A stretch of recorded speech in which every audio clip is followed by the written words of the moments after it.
సంగారెడ్డి పట్టణంలో గౌడ సంఘం ఆధ్వర్యంలో సర్దార్ సార్వాయి పాపన్న గౌడ్ జయంతిని పురస్కరించుకుని స్థానిక ఐపీ నుండి కలెక్టరేట్ పాపన్న విగ్రహం వరకు ర్యాలీ నిర్వహించడం జరిగింది। ఈ కార్యక్రమంలో వైద్య ఆరోగ్య శాఖ మంత్రి దామోదర రాజా నరసింహ, టీజీహెచ్సి చైర్మన్ నిర్మల జగ్గారెడ్డి, శాసనసభ ఎమ్మెల్యే చింత ప్రభాకర్ చేతుల మీదుగా విగ్రహం ఆవిష్కరించడం జరిగింది।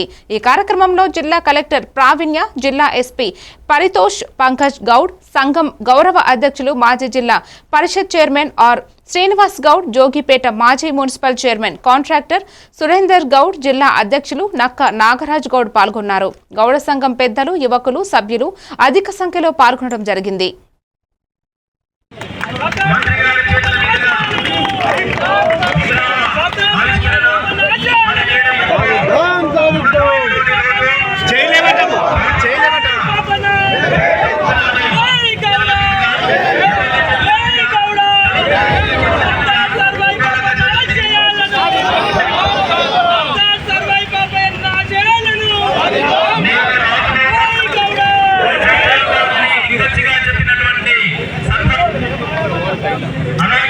నాగన్న